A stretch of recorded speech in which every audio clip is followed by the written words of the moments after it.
Good afternoon, everybody. It is a great honor and opportunity that we have today to be with General Gregg Martin, who is the author of Bipolar General, a tremendous military background, an amazing personal story. My name is Bernie Currie. I am the president-elect for President-elect for SuncoastHR. And I am also a military veteran, an Air Force veteran, and also the chair for the employer support of the Guard and Reserve. And just want to send out a couple of thank yous today. One to HR Florida for allowing us this opportunity to be able to do this. I think it's very important for us to continue the conversation with regards to our military and all that that military space brings. In addition to that, also want to thank General Martin for being with us today. We so appreciate you taking the time, sir, to be with us and all that the questions that we have for you today. We're looking forward to your response and your answer to those questions, and also to you, the attendee. We just want to thank you for taking the time to want to know more about the military soldier and the challenges that are being faced within today's military. And so with that, I want to go ahead and just remind everybody that September is Suicide Prevention Month. And so be sure to stay connected to organizations like the Firewatch and other programs like that who have a keen interest in making sure that there are resources available to those that are struggling with regards to suicide. So General, and I will refer to you as Gregg as you asked me to, sir. It is a pleasure to be with you today. Could you just take just a minute to just tell us a little bit about you and a little bit about your background and kind of what brings you here today? Take as little or as much time as you'd like. Okay, thanks, Bernie. It's an honor to be on with you, and thanks for all the people in the audience. So I was born in Holbrook, Massachusetts, which is near Boston. My family had sort of a military tradition. So when it came time to go to college, I went to West Point, did really well there, went to Army Ranger School, then went out in the Army and was a platoon leader, company commander, on up to battalion, brigade command. And all through those years of success from high school on, unknowingly, I had a bipolar brain. I did not realize that I was born with, living on the bipolar spectrum. I didn't know that until, after I was diagnosed and I did a lot of research. So what that means is for all those decades, I had a condition called hyperthymia, which is not very well known or understood. But what it is, it's a consistent, steady case of mild mania, which means I had extra energy, enthusiasm, drive, creativity, problem-solving skills, which took my natural abilities and amplified them and elevated and boosted them. So I did incredibly well at everything from high school, West Point, grad school at MIT, out in the Army from junior rank to senior rank. And so hyperthymia is really kind of an advantage if you have it, except if you have the bipolar genetics, you will be steadily going up the glide path towards actual mania. So not mild mania, but real mania, and then onset of bipolar disease. And that's exactly what happened to me. So I was 47 years old. I had been steadily going up the spectrum towards bipolar disorder. And then the Iraq War hit. I was a brigade commander in charge of about 10,000 troops. And according to inquiries by the Department of the Army and the VA, what happened was the intense euphoria, thrill, stress, pressure, all of those things, they created a triggering effect so that my bipolar genetics were triggered, and I had my actual onset of bipolar disorder in 2003. So I went into mania when we attacked across the Kuwait-Iraq border. I went into mania, And it was the best I've ever felt, the best I've ever performed. I've never been, I felt like Superman, bulletproof, was all over the battlefield, was anticipating and solving problems before anybody else knew there was a problem to be solved. My mind was incredibly creative. So I did extremely well during that year in combat. And it was completely unknown, unrecognized, undetected, undiagnosed.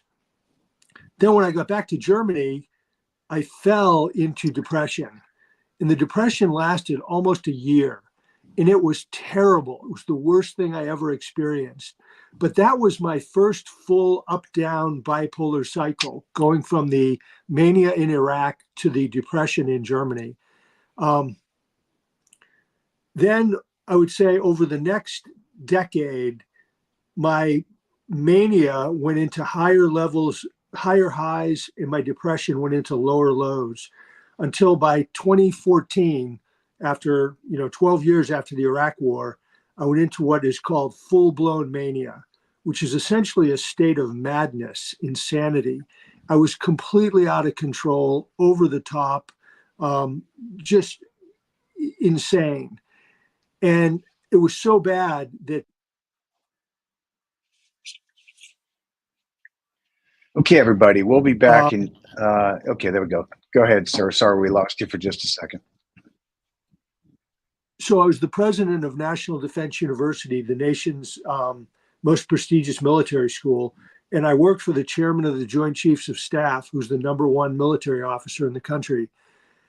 And my behavior was so bizarre that dozens and dozens of people at the university put in anonymous complaints and reports to my boss saying, General Martin has lost it. He's completely out of control. He's lost his mind. And so the chairman very objectively did an investigation and an assessment and came to the conclusion that for the good of the university and for my good, that he needed to get me out of there because it was a real pressure cooker, very hostile environment. And so I got a call on a Friday afternoon about 10 years ago, and it was the chairman's office. And they said, hey, you need to report to the chairman Monday morning, 10 a.m. in the Pentagon at his office. So I went in, and the chairman, who was a great guy who I'd known for years, and I had worked for him 4 different times, he came and gave me a big hug. And he said, Gregg, I love you like a brother. You've done an amazing job. I give you a grade of A+. Nobody could have done what you did in terms of transforming the university. But your time at NDU is over. You have until 5 p.m. today to resign or you're fired.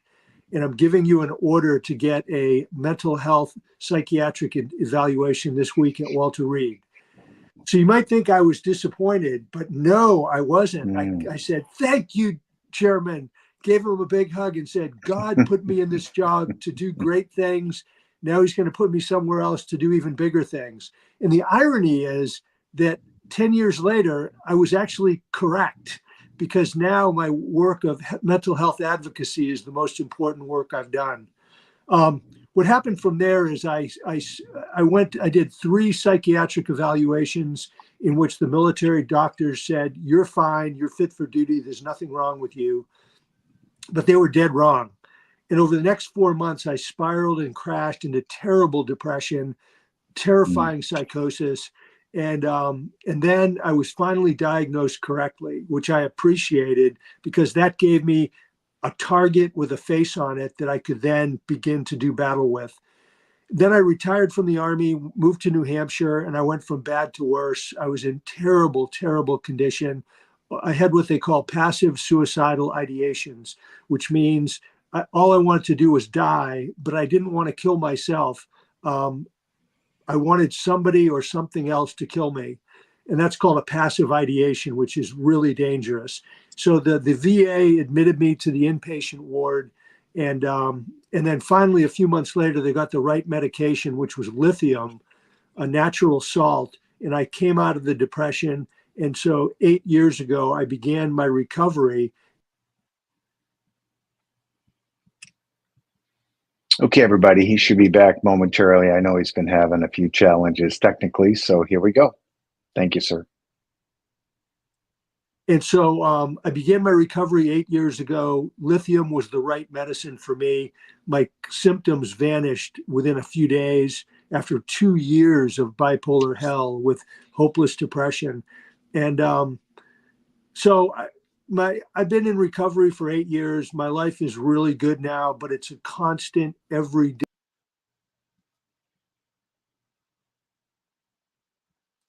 as we continue. All right. There's a lot to unpack there. I have a few questions that I kind of want to take a step back on.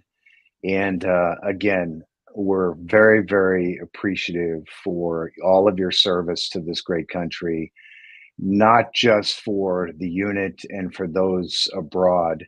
I'm sure that your situation has brought a significant impact to your family. Not only your family specifically, I believe your wife Maggie as well, and all that she's had to go through. So I want to take a step back, if we could, and I'd like to just ask a question. Why the military in the first place? Why did you decide to wave your or raise your right hand? Challenge, adventure, travel, opportunity, education, and leadership. Those are really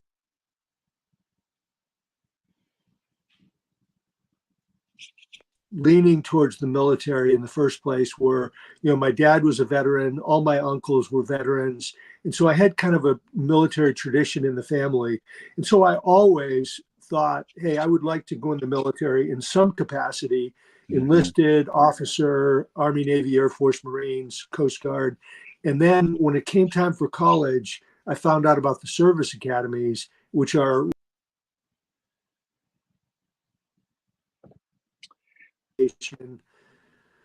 with all the leadership experience, with a very competitive environment, and then the opportunity to serve when I was done. And so I applied and got into West Point, and accepted it, and then it just took off. Got out in the Army, fell in love with it, leading soldiers, doing important, dangerous, challenging things. Well, I think you're well aware, recruitment has been a real challenge within the ranks in all branches. Some are meeting their annual fiscal year goals, and others are not. What would you consider the most important lesson, if you could narrow it down to one, maybe two, that you've learned during your time in the military? What would that be? I would say be unselfish and put your soldiers and your people ahead of yourself. The most important. Second is to always, always do the best that you can and keep on learning. And then thirdly, always do the right thing morally and ethically. Don't take shortcuts. Do the right thing in terms of character and ethics. It's really true. It's really true. I think when I raised as a child of an alcoholic father, and in a somewhat relatively dysfunctional way, I felt like I was looking for some kind of structure, and I was fortunate enough to immediately find that structure that I was looking for, the leaders that I was looking to kind of guide me into the future, and kind of give me that framework to kind of grow in. If you look back over your career, and it could even be your personal life, is there one particular person that you would say, you know what, this has probably been the most significant person in my life that has really directed me, or moves me in the direction of my success at this point? So any thoughts along those lines? I would say in my personal life, my own dad was really a significant influence. He was, stand-up guy, worked hard, good family man, but he also knew how to have a good time. He liked to have fun. he was very athletic and sporty. So he always loved getting out and playing sports and hiking and things like that. So I think he was a good role model of, balance in life. Then I had also veterans that gave me a good sense of, learning, working hard, being a good person, being a leader. And then in the military, just lots and lots of really terrific mentors and leaders. I mentioned the chairman of the Joint Chiefs of Staff, General Dempsey. But then going back to the beginning, I mean, I had non-commissioned officers, sergeants. I had a great platoon sergeant who straightened out the platoon in a way that only the NCOs can do, that the officers can never really do. I had an incredible first sergeant who was just brilliant, tough as nails, instantaneously had the best solution to the most complicated problems. And, the troops all feared him, but they respected him and they loved him. And so that's kind of a handful of people that were really great influences. So when you, in light of this, the storyline that you kind of went through with us about your own personal experience being diagnosed with bipolar, we talked briefly earlier about stigmas that are within the military ranks. I think it's gotten better as the years have gone by. But there still is a rule of thumb that if you're in a unit and you have a medical situation or some type of situation that may be perceived as a weakness, it's not time to go to the medic. It's not time to go check that out. Put the unit first and things along those lines. And I think even in our own lives, we strive so hard just to become all that we can be, to coin a phrase.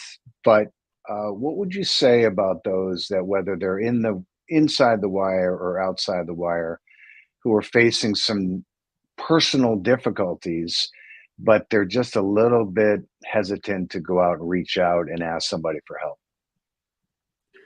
Well, you characterized the culture inside the military, and I think, as you said, a lot of the civilian culture as well, especially if you look at, an industry like the construction industry, which is, really, rough, tough people, never admit you're hurt, never admit weakness. Right. And that's how it is in the military. So you really characterized it very accurately. To be, as a soldier, Marine, Airman, Coast Guard, sailor, you always have to be tough. You can't show weakness. You have to. But that's really a very unhealthy attitude that I think has evolved in a positive direction over the last 20 years, say. Right. Right. And because, I mean, let's say you're at PT, physical training, and you tear your knee apart. Of course you're going to say, "Hey, I ripped my knee apart. I can't walk. Right. I have to go to the doctor." And everybody can see it. Nobody would give you a hard time. They'd all say, "Oh man, we have to get you to the doctor and get your knee fixed so you can come back to work." Or maybe your knee is so bad you're going to get chaptered medically out of the military. And nobody thinks twice about that. There is no stigma. There's zero. But then there's lesser things that aren't as obvious, that don't seem as severe. And then all of a sudden, this idea of stigma comes in that, hey, you're not tough enough. You need to toughen up. And then when it comes to mental health, which is invisible, it's inside the brain and nobody can see it, but it can be absolutely crippling. There's even more stigma. So what I would say is what people need to do is, if they think there's something wrong, whether it's physical, mental, or emotional, they need to listen to their own bodies, their own mind, their own spirit. And if they think there's something wrong or they're not well, the military has all kinds of resources for health and well-being. They're everywhere. I mean, it's an incredible investment that the military and the country make in the wellness of the troops. So they really owe it to themselves, to the unit, and to the larger DoD and the country to go get looked at. And, if the experts say, hey, there's nothing wrong, okay, that's fine. Go back to work and, tell your squad leader or platoon sergeant, hey, I thought there was something wrong with my back or my shoulder or in terms of my mental health. But the expert said there's nothing wrong. So here I am, I'm back for duty. And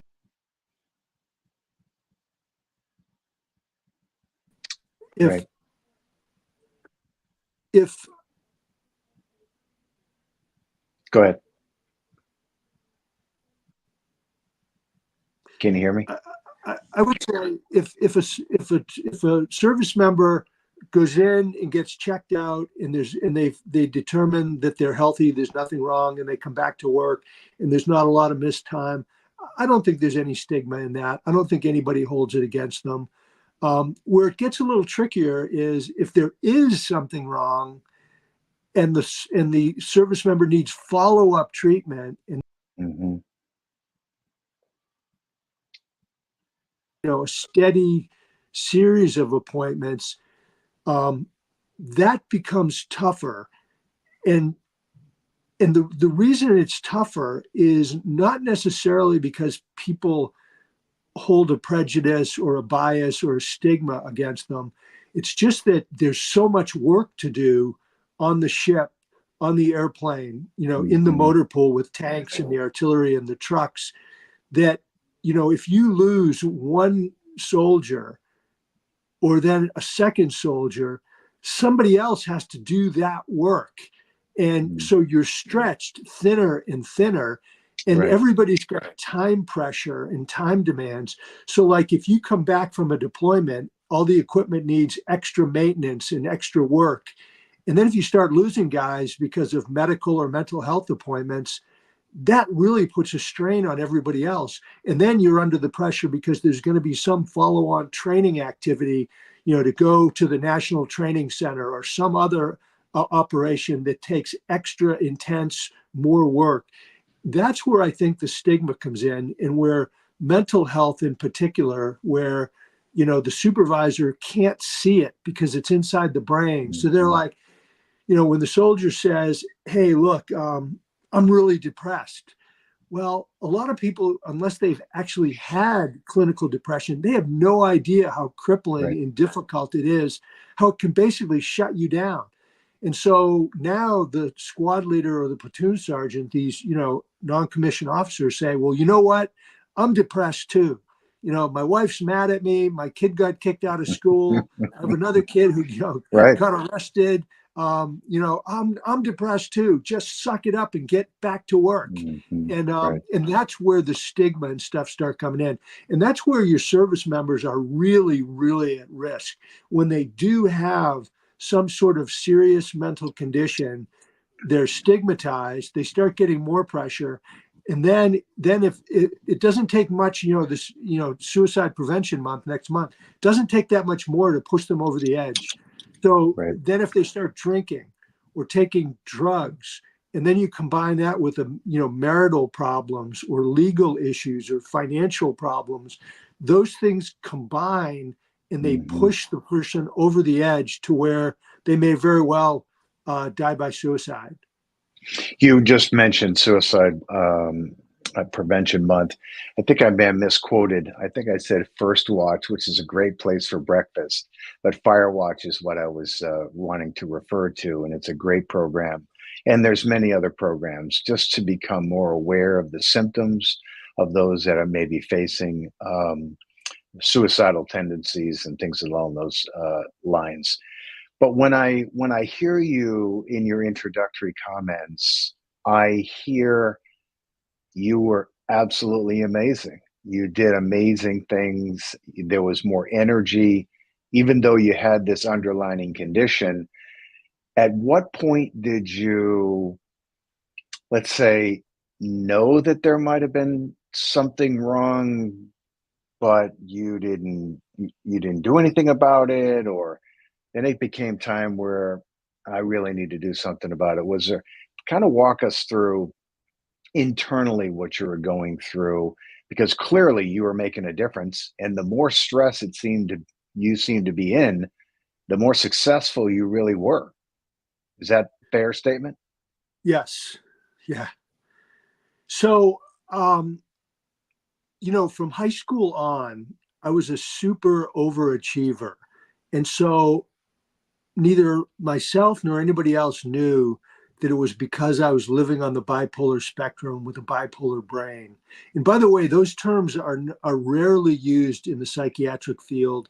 They're not even in the psychiatric manual, and most psychiatrists don't even know about it.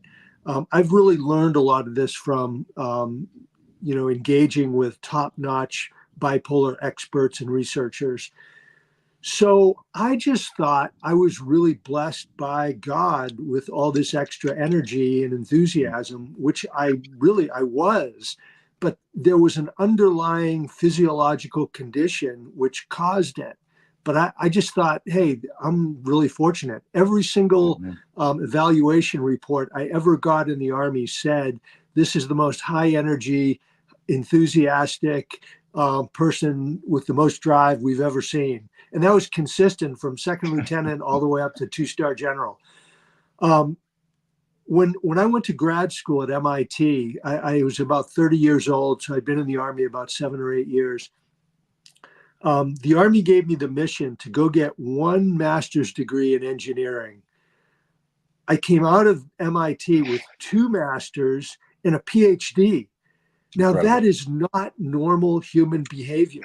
If somebody had been like objectively looking at me, they would have said, wow, what's going on here? This is really unusual. How did this guy do this? I mean, is he some kind of Superman? But instead, I just was rewarded and praised. And like that, my whole career, everybody's like, wow, this guy's amazing. He's incredible. But it was because of, the bipolar condition. But I would say when I started to realize that there was something wrong was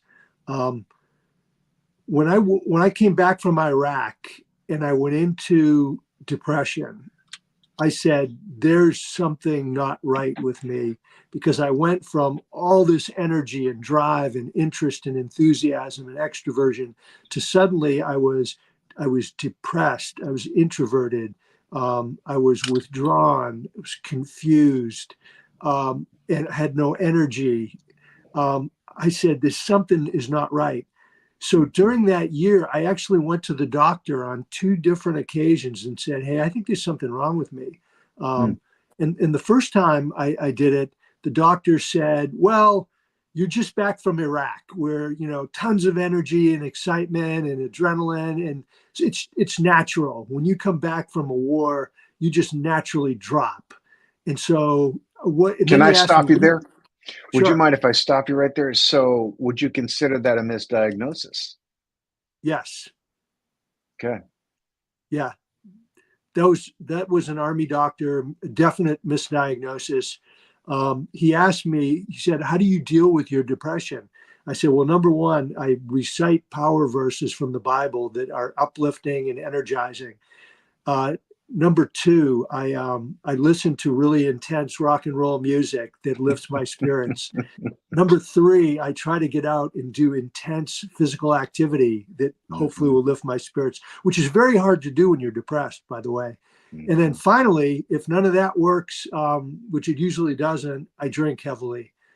And the doctor said, oh, okay, it sounds like you have a good solution, so you're fine. And so that was the first misdiagnosis. The second one was about 6 months later, because I didn't pull out of it. I was just in terrible shape. And I went to the doctor again, a different one. And same thing, said, hey, you're fine. There's nothing wrong with you. So that was the second misdiagnosis. And then several years later, I went into an even worse depression, went to the doctor again, and he diagnosed me with sleep apnea, which was accurate diagnosis, but he completely missed the depression. And so that was the third misdiagnosis. And then after I got fired, I got misdiagnosed 3 times when I was in mania. So a total of 6 misdiagnoses over those years. And then finally on the 7th try, they got it right. And the reason they got it right was they got finally collateral information, which means they brought other people into the psychiatrist's office. And it happened to be my wife. And, you know, I was in the worst depression of my life. And my wife came in, and because, you know, the doctor and a patient, how much information can you really get just sitting across from each other talking for 30 or 45 minutes? But my wife came and she said, you know, he's depressed now, but before this, he was manic. And she described the mania, which the doctors had completely overlooked and missed several months earlier. And they 3 times when I had mania, they said, you're fine. But this time, because my wife kind of connected the dots that mania before, depression now, the doctor said, aha, it's bipolar disorder. And so the key, I probably would have been misdiagnosed again if it hadn't been for my wife being in the meeting and giving what they call collateral information. So what would you say would be the most surprising lesson that you discovered during your time in the service?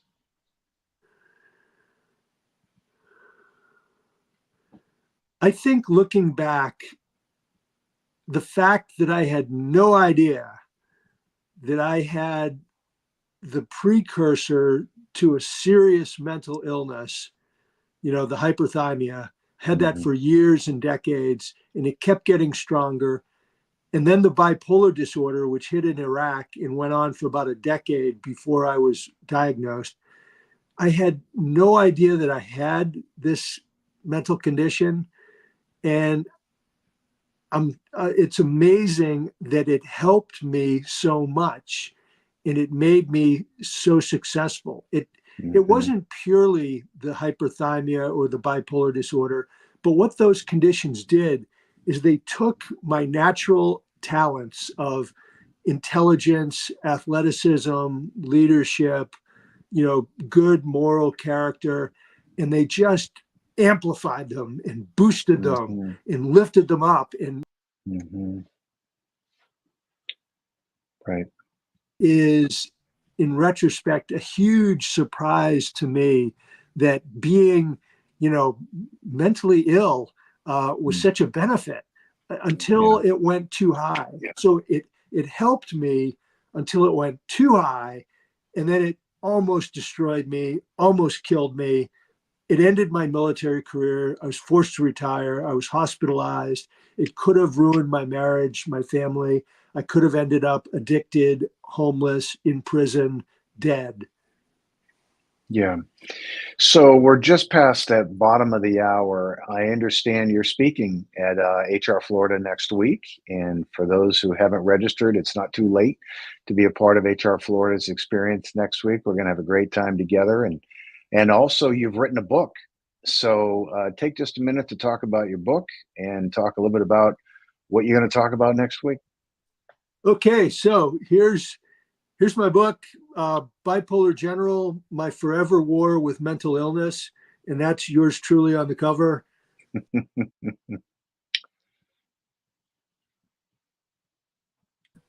I'm going to expand on what I've talked about today. I'm going to give more detail, more content, more meat.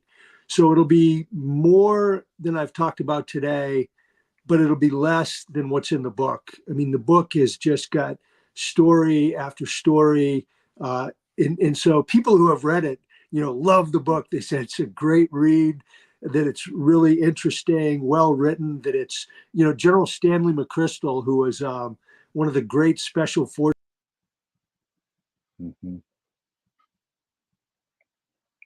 Your book is at once, it is terrifying, it's inspirational, and it's educational. And he wrote a blurb, you know, inside the book cover. But you know, I think McChrystal put it pretty well. That, you know, seeing, and I'm like, no, I don't hold anything back.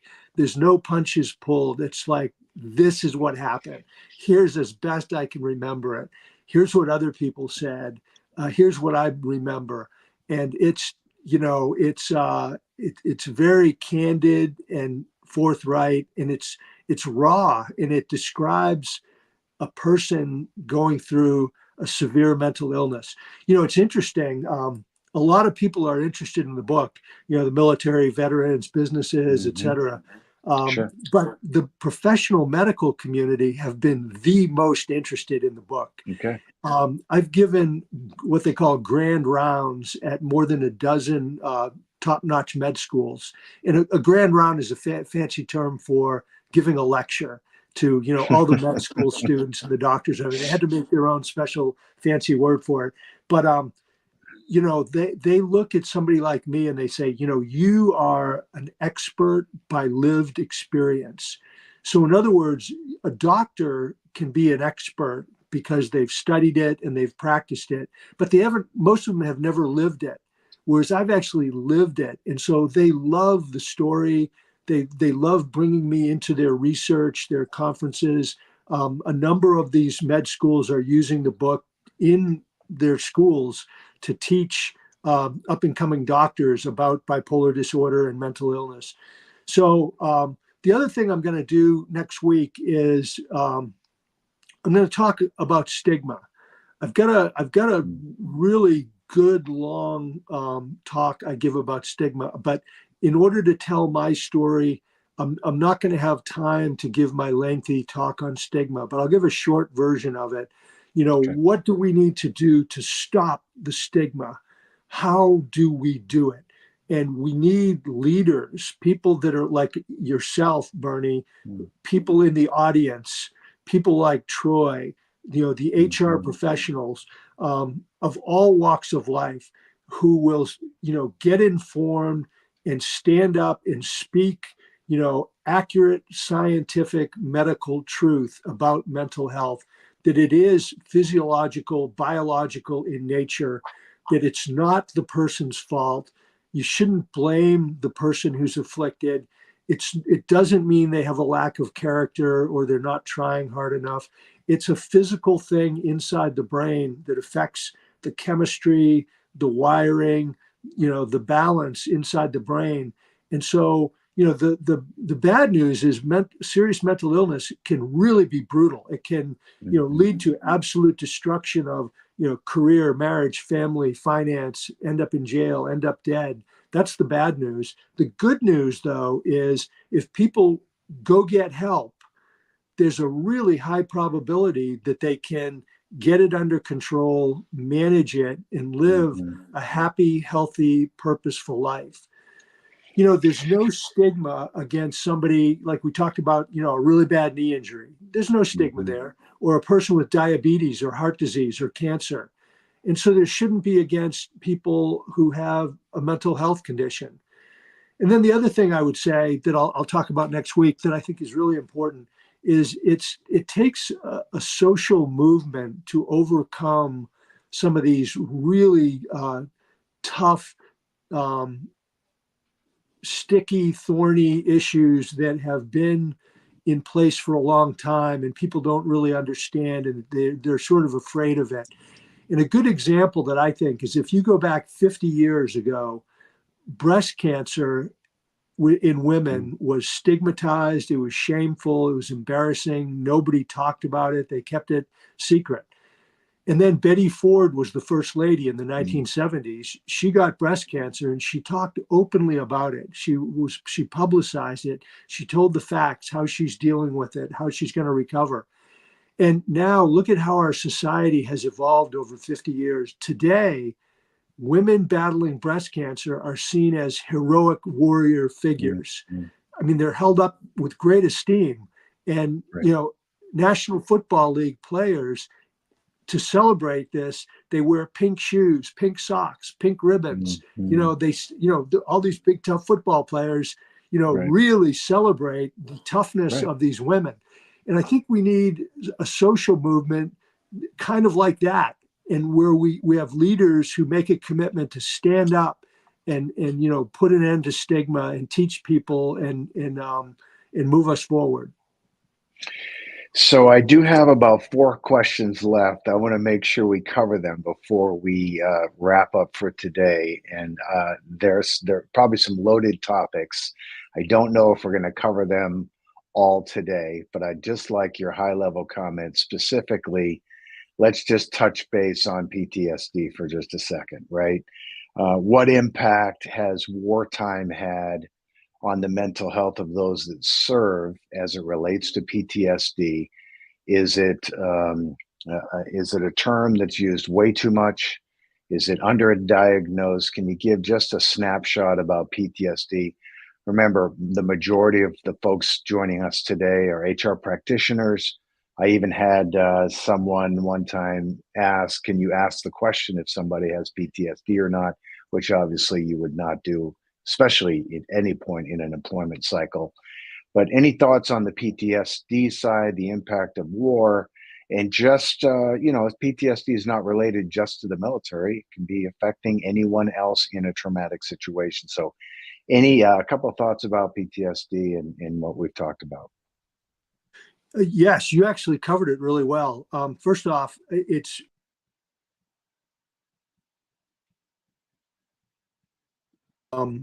suffer from PTSD in the civilian world who have never served in the military, who have suffered some sort of traumatic experience.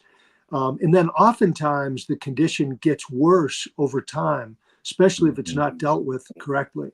I would say the 20 years of war, the post 9/11 wars, the constant strain of combat going back again and again on deployment after deployment has, first off, caused a lot of PTSD, and it's exacerbated it. It's made it worse. So that's the bad news. I think there's a lot of PTSD out there, but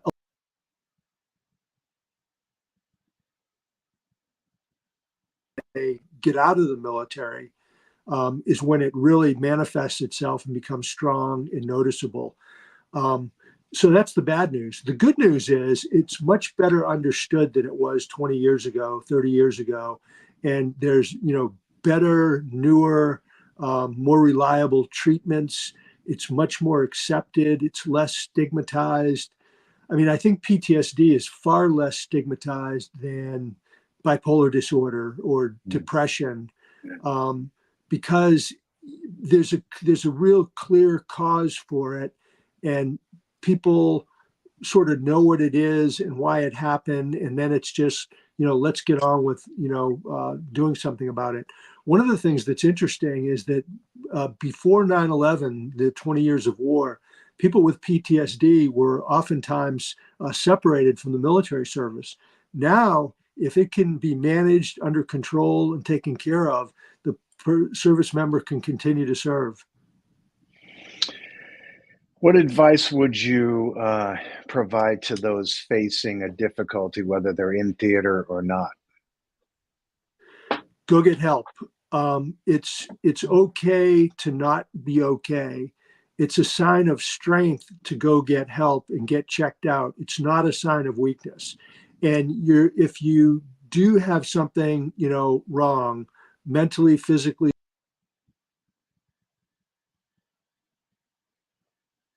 anybody any favors by hiding it and not getting it looked at, not take care of. You're not helping yourself, you're not helping your family, you're not helping your unit, you're not helping the country. So you should go get it checked out. And if you're okay, that's great news, drive on. But if you do need help, the military has lots of help available. So that's what I would say. Get the help. So on a couple of occasions you have talked about help. Do you have any recommendations on where to go? I mentioned, Firewatch as it relates to suicide prevention. Do you have any references or suggested resources for those that are listening today as to where someone with a mental health issue may go? Yes, I would say people in the military should go to the professional medical people in the military. But because of the stigma and the fear associated with getting help, a lot of troops won't do that. They'll say, whoa, if I do that and it's on my military records, I'm going to be Yes, in sir. big trouble and I'm not going to be promoted or maintain my career. So a lot of military people go outside of the military and they go to a civilian doctor to get the help they need because they know that the information will be kept from their military chain of command. So, you know, that is an option.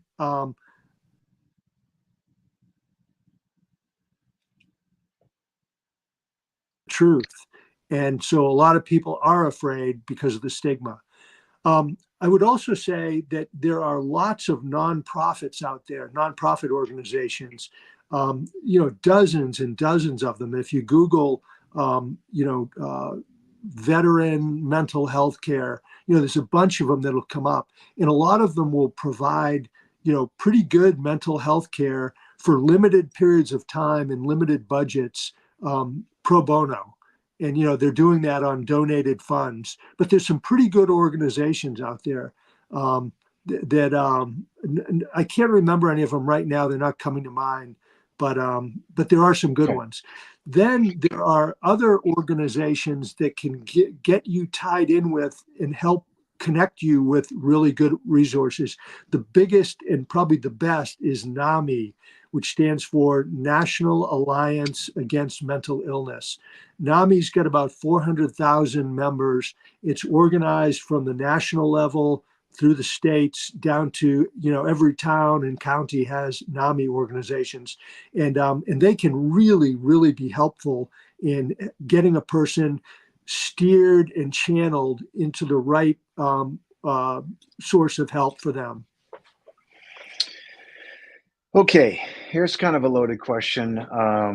For the HR practitioner with no to minimal military experience, what resources would you direct them to consider as they educate themselves more in the military space? And it may be related specifically to a particular diagnosis or a situation, but the military in general. I do see your websites just recently popped up. So you, I know, are a great resource. Would you have any other recommendations to the practitioner who may not have a lot of military experience? Great question. I would say get to know some veterans and talk to them and really listen to them and listen to their stories and their perspective, because then you're getting it straight from the horse's mouth. And it's probably pretty current if they've, you know, if they're fairly recently in the service. But I would say that would be a really good source. But I mean, even, you know, Bernie, people should listen to you and talk to you. I think and then I would say that if there are military speakers, go listen to them, listen to what they have to say, and you know, pay attention to them, because they're going to, you know, tell it like it is. If you live near a military base, there's always military speakers out in the town speaking at lunches, lunch and learns, you know, telling the story. But a really, really good way is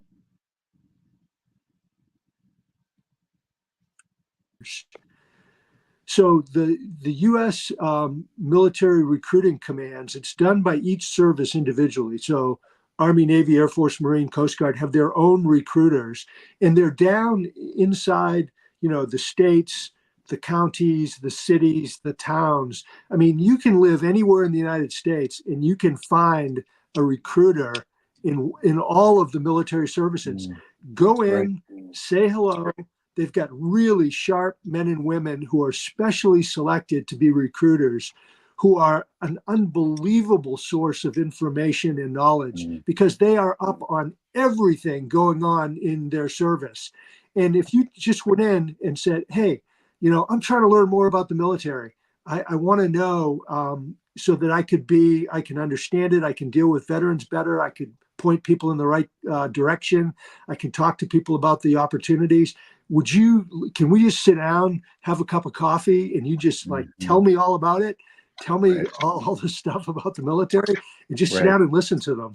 And you can listen to men, you can listen to women, you can listen to higher ranking, lower ranking, there's a lieutenant colonel would be the battalion commander, but there's a whole bunch of non-commissioned officers and younger officers that you could talk to. I mean, you could, just educate yourself incredibly well by going in and visiting the recruiters. Well, matter of fact, that's an untapped resource, to be honest with you. I don't even have in my PowerPoint notes, so I'm going to add that to mine. I appreciate the shout out because I'm actually speaking at HR Florida as well on the value of the veteran. And I'll be covering a number of areas and categories, and specifically to our chapter leaders, it's how do we, in your local area, how do we start some kind of a veterans initiative with the units, the armories, areas that are serving the military locally, and how can the HR community throughout the state of Florida rally around those communities to really say, hey, we're here? Because I'm of the opinion that the HR community has an extreme and vast amount of knowledge in the world of business to be able to help all levels of transitioning military, whether it's comp and benefits. It could be just how do I dress for an interview, right? What does my resume look like? And does it look, I mean, many folks that are leaving the military haven't even created a resume in a long time. So we want to be that place to be able to do that. So, well, we're getting to the top of the hour. I just wanted to take a couple minutes just to hear your final thoughts, and then I'll wrap up with a minute or two, and then we'll call it a day today. So again, thank you for you being here and your background experience. Those who are on the call, recommend this particular webinar that you've heard today. And Gregg, anything else you'd like to say just as we kind of close out today? Well, I'd say that the military is a great opportunity for anybody. And there's, hundreds and hundreds of different specialties and different types of jobs. There's really excellent training, education that, is invaluable wherever anybody goes in or out of the military. And the leadership opportunities and responsibility is really incredible. At a young age with very little rank, these young service members are put in charge of other service members, and they're in charge of millions and millions of dollars worth of complex equipment that they have to maintain, take care of, employ properly. So I think the military, it also has lots of really good benefits. And so I think the military is a great opportunity. I talked a lot about my own mental health story. I guess the bottom line on that is mental illness can be very, very severe and can be deadly. I consider myself lucky to be alive, because I also, when I was in full-blown mania, could have easily died of a heart attack or a stroke. And so, but this idea of neurodivergence, I mean, it really made me an incredibly successful leader for 20, 30, 35 years that otherwise, probably would not have happened. And so I think being aware of it and having a mental, we have first aid training for physical things, and we talk a lot about physical health. But I think it's probably more important to have a mental health program that prevents the onset of these deadly diseases. And, a first aid course for mental health, what are the most common mental conditions? What do the symptoms look like? How can I detect them? How do we set up a buddy system or a peer support system that people have someone that they can trust, that is sort of looking out for their welfare? And if they do begin to see a problem, they can have the hard conversation and say, hey, I love you, but I'm seeing a problem. Hey, look, I'm doing this out of compassion. Let's go visit a professional medical person, and I'll go with you to ease your fear and discomfort. I'll be, a person that will go in there and, kind of hold your hand so you're not nervous or scared. So I think that whole thing, and then finally stop the stigma together. I mean, there's no place for stigma. It's the biggest barrier to people getting help for their mental conditions. Love it. Love it. And again, a lot of great content in here. Hopefully, if you again haven't registered for HR Florida next year, we'd love to see you here, see you there. Again, Gregg, thank you so much for your time. Don't forget, buy the book, Amazon, Barnes and Noble, Bipolar General, and we hope to see everybody next week at HR Florida. Take care, everybody, and have a wonderful day.